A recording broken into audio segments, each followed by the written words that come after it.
Alright, now I want to remind you how you solve by factoring. A lot of this will probably just be reminding you how to factor. Factoring is one of those things that a lot of students have a lot of trouble with. So let's say that we have 2x squared minus 4x equals 0. If I'm solving by factoring, that means I need to factor.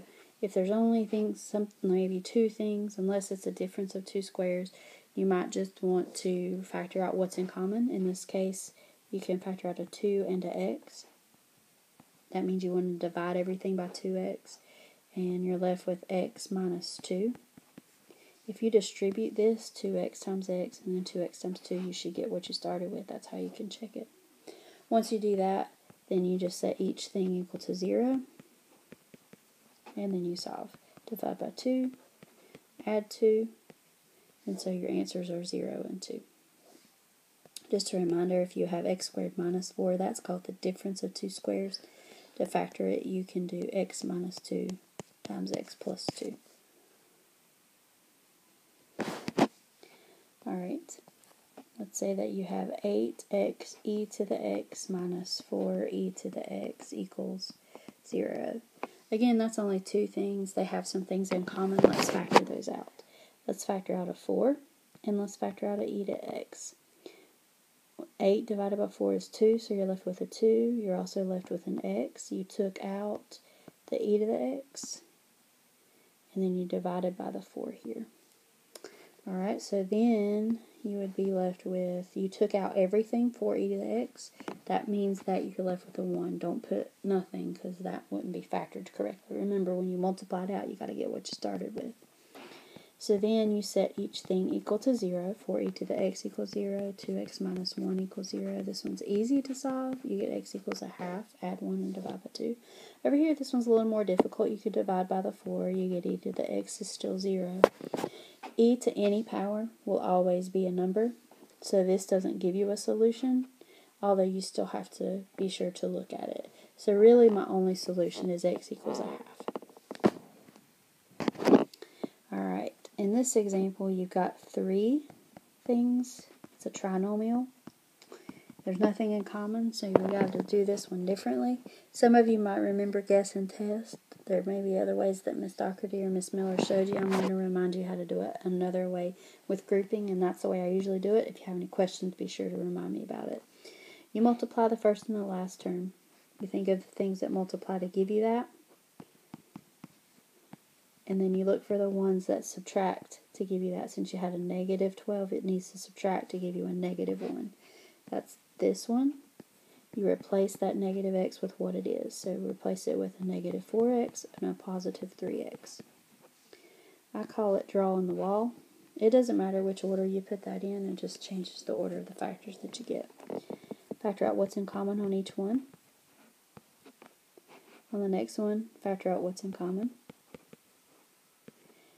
These two things must be the same. That means either you did something incorrectly or it can't be factored if it's not. So take out what's the same, and then you write what is left. Now you have factored it. Set it equal to 0. Set each thing equal to 0. You get x is 2, and x is negative 3/2.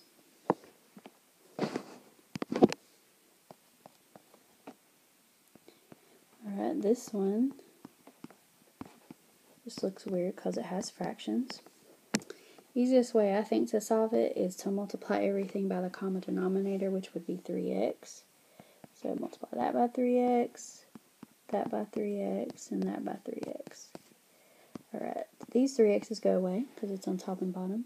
The x's go away. The 3's still there, so I do 3 times 10. And I'm left with a 6 there. And then 3 times 3x is 9x. 36 is 9x. Divide by 9. So x is 4. You could have got a common denominator and then cross multiplied, and that might have made it easier.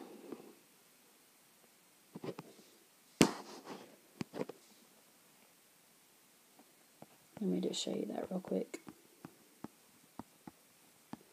If I get a common denominator here, the common denominator is 3x, so that just means I need a 3 right there. It means I need to multiply by 3, so that'd be 30 over 3x plus that. Now that the common denominator, I would just put 3x, and then on top that would be 36. because that'd be 30 plus 6. And then you could cross multiply. Set it equal, and then you get the same thing.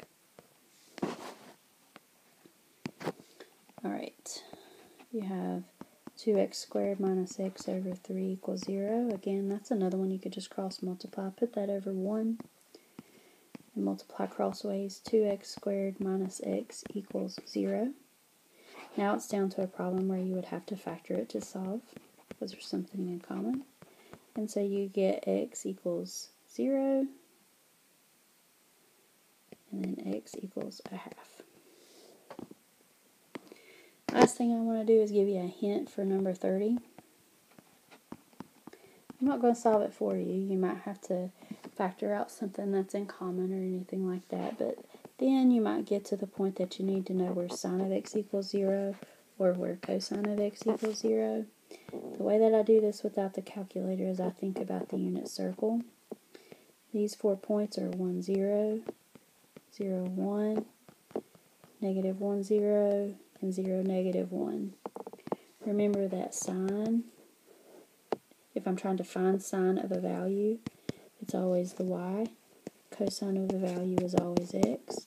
So up here I'm wanting to know where the y value is 0.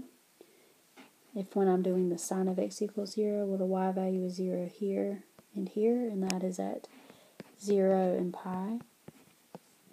And it does keep going on forever and ever and ever. At this point I'm just looking from 0 to 2 pi. On the next one, I'm looking for where the x value is 0, which is here and here. So between 0 and 2 pi, that would be pi over 2 and 3 pi over 2. I hope that gives you a hint and it reminds you a little bit about the trig.